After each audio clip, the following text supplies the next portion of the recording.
We have some big news in the battle to end the NFA's restrictions on suppressors nationwide.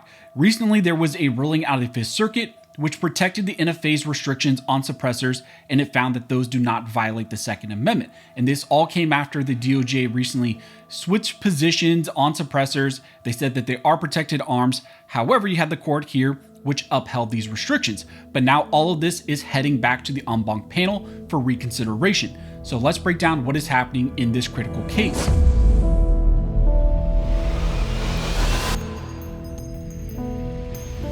Now, before we jump into this video, I want to thank the sponsor of this video, which is Silent. Now, let's face it, we all know that our phones and other electronic devices like laptops are actually just tracking devices. Big tech, government agencies, and even cyber criminals, they're all collecting our data, and they're doing that through some of our devices.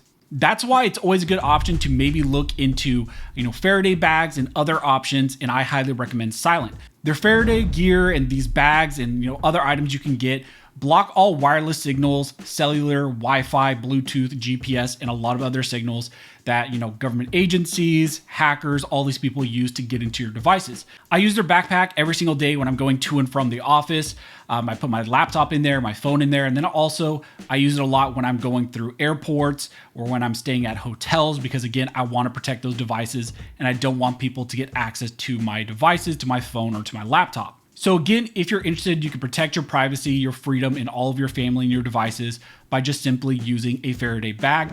I highly recommend Silent. You can go to silent.com/scholar and you can get 15% off and a free shipping as well on these products. Again, simply just go to slnt.com/scholar. And again, I will link that all down below in the details section and also in the pinned comment. As I mentioned in the intro, in this video, we're going to be discussing a suppressor challenge that was recently ruled on by the Fifth Circuit Court of Appeals. That was a 3-judge panel. This case is the US versus Peterson challenge, and it deals with the constitutionality of the NFA as it applies to suppressors. Mr. Peterson challenged his conviction of violating the NFA based on the theory that the NFA and its suppressor restrictions do in fact violate the Second Amendment. And on first review of this case, a 3-judge panel in the Fifth Circuit found that the suppressors are not protected arms and therefore they do not trigger 2A protections. However, recently we saw that the Trump DOJ through AG Bondi and the DOJ they filed a new brief to the Fifth Circuit. At that time, it was the en banc panel, and they changed course when it came to suppressors. They suddenly stated that suppressors are protected arms and that you cannot outright ban them. At the same time, they argued that the NFA's restrictions do not amount to an outright ban on those items, and therefore it's consistent with what the Supreme Court said in Bruin.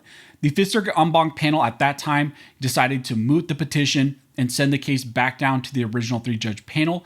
And after that 3-judge panel decided to remove their prior ruling and redecide this issue. However, we recently saw that they issued a new decision on this case. The Fifth Circuit 3-judge panel just ruled that even though suppressors may be protected arms, the NFA's restrictions do not violate the Second Amendment or what the Supreme Court said in Bruin.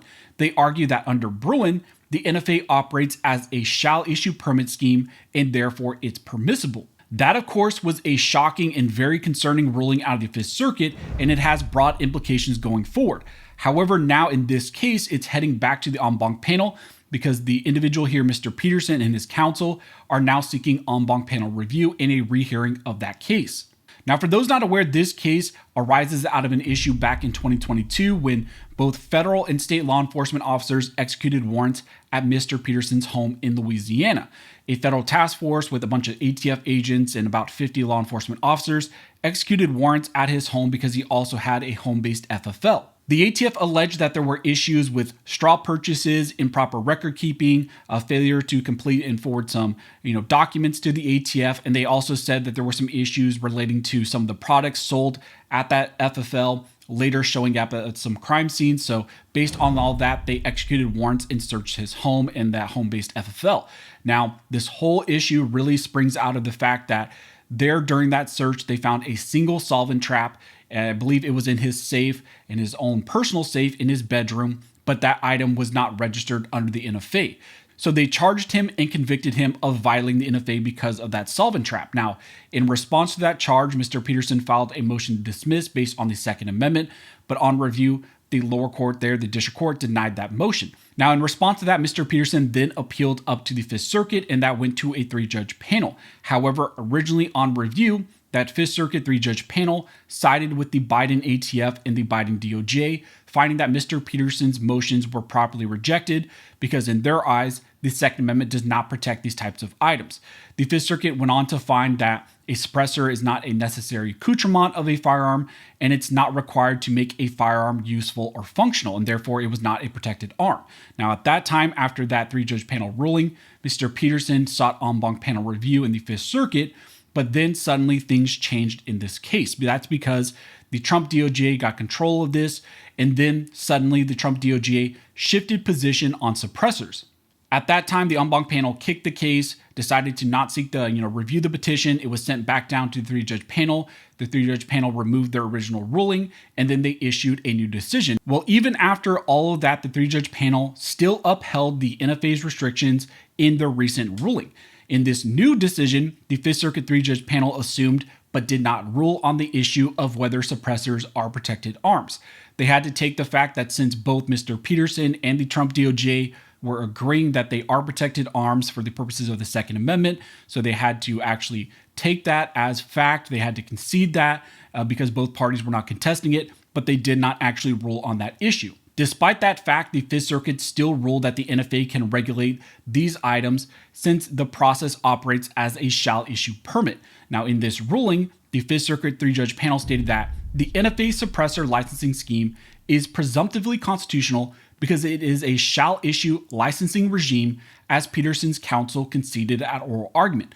This is precisely the objective and definite licensing criterion held permissible under Bruin. The court here assumed, without actually formally deciding, that these arms are protected under the Second Amendment, again because both parties agreed that they are protected arms. However, it still found that the licensing system operates as shall issue and therefore is permissible under Bruin.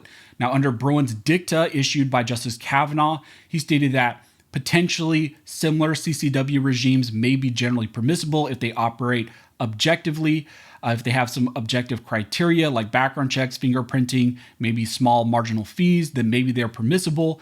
But here, the Fifth Circuit kind of took that inch and went a mile and said that that could also apply to the NFA. Now, the reason this ruling is so concerning is not just because the Fifth Circuit upheld the NFA's restrictions as constitutional, but the big issue that I have with this ruling, and a lot of people have with this ruling, is essentially how they came to that determination. They used dicta in Bruin about shall issue concealed carry permit schemes potentially being permissible if they're objective, to then also say that shall issue, systems when it comes to registration and taxation and other firearm systems, that those would also be permissible under Bruin. That is not something that Bruin states in the opinion, and this is a huge leap in deviation from what the Supreme Court said in Bruin. In essence, this ruling by the Fifth Circuit stands for the proposition that any permit system restricting two-way rights may be allowed as long as it operates objectively, and that is not what Bruin says. However, that ruling is now being challenged and it's heading to en banc panel review, and a petition for en banc review has just been submitted. Now, in that, Mr. Peterson argues that the panel mischaracterized the NFA and how it operates. The panel here wrongly equated the NFA's taxation and registration system for suppressors as something that is a shall issue regime. He states that these two, processes that the Fifth Circuit talks about when it comes to CCW permits and the NFA, that they operate completely different. When it comes to maybe CCW permits, you have, training and safety before you can carry in public, while registration simply records ownership and deters possession. They argue that these are two very different constitutional burdens and systems that the Fifth Circuit should not have said are actually the same. They also argue that the panel incorrectly treated the NFA's $200 tax as if it's just simply a routine licensing fee. The Supreme Court precedent here distinguishes, cost-defraying licensing fees from revenue-raising taxes, which burdens constitutional rights. So there's something significantly different from fees and then taxes, and the NFA here is a tax. It's an entirely based, taxation scheme for these types of items. So you can't just ignore that and say it's just simply a fee that you have to pay. Finally, they argue that the panel's reasoning is so broad that it could justify taxation and registration of essentially all firearms and all items, not just suppressors. So that's the horrible ruling that was issued by the 3-judge panel in the Fifth Circuit. but now this is heading for en banc panel review. A petition has now been filed, so the Fifth Circuit once again will get to look at this case. This will likely now be granted en banc panel review, which is good because we've received some really strong wins out of the Fifth Circuit en banc panel. So this could be another one, and we're going to see how this develops now in the Fifth Circuit en banc panel level. So as we get more information, I will let you guys know. If you like this video and you'd like to support the channel, one of the best ways to do that, of course, is to subscribe to the channel. That helps the channel to grow. Also, you can check out my website, armscholar.com. Over there, we have a lot for you guys, coupon deals, and then the free legal guide that you can sign up for. Over there, all you have to do is put in your email. We email you over a free PDF. And then also we do follow-up emails with educational information, some daily deals, coupons, and things like that. But as always, thank you guys so much for all of your support. And never forget, this nation was built by Armed Scholars, and this nation will be maintained by Armed Scholars.